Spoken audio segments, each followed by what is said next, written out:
5, 4, 3, 2, 1.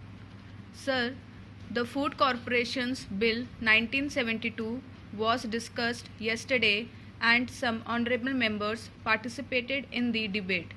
I am thankful to all of them for participating in the debate as well as for making some valuable suggestions for the consideration of the ministry.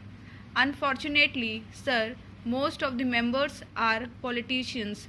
Naturally, as I am a politician and therefore colleagues spoke too much wide off the mark. Much of their speeches did not relate to the specific provisions or clauses of the bill. Naturally, they were making the suggestions for improvements of the functioning and working of the food corporations. I am not blaming them, but I think I would have welcomed more had there been some concrete suggestions regarding the provisions of the bill. However, I am thankful to the honorable members because by and large everybody supported the broad framework and the provisions of the bill.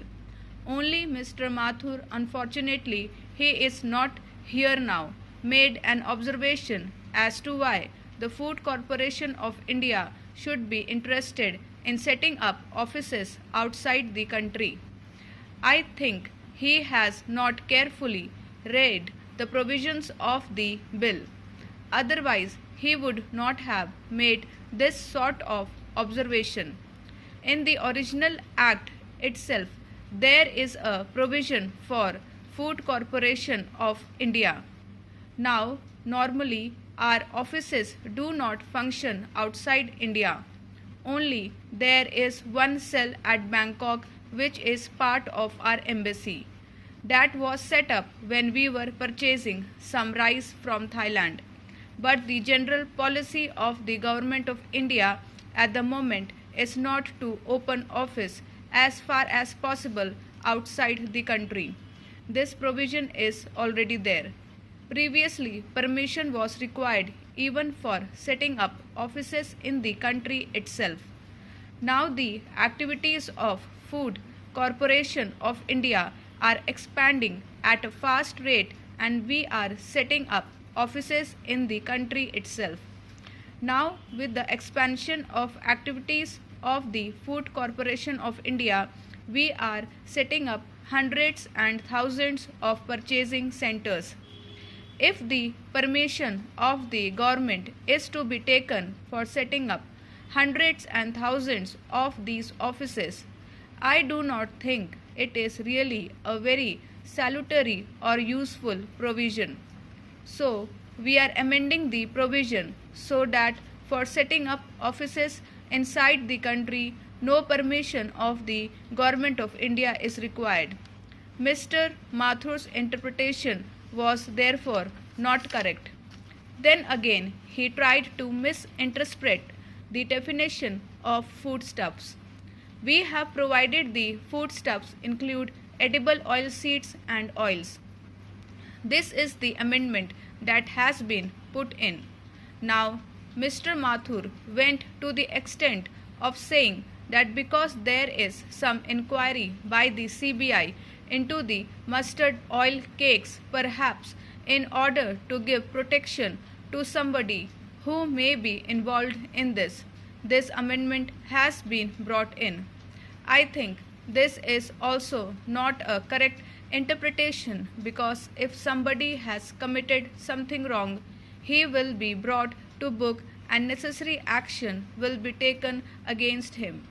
Now, the Government of India's approach so far as major essential commodities are concerned is that public sector agencies like the Food Corporation of India must have a commanding role.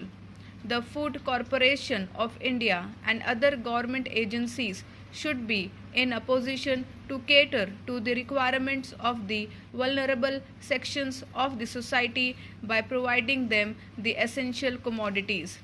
We found that edible oil is one of the essential commodities, and specifically when the original act was enacted, this was not made clear. there was some scope for doubt being raised whether the Food Corporation of India was competent to deal in such commodities. In order to remove such doubts as to whether the Food Corporation of India can trade in oilseeds and oils, this amendment is being brought about. There is no question of any protection being given to anybody if somebody has committed any malpractice or indulged in some corrupt practices.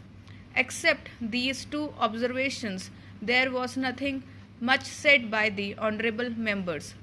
Most of the honorable members, including one of our senior colleagues, Shri Sharma, have welcomed the inclusion of Jammu and Kashmir in the purview of the operation of this measure.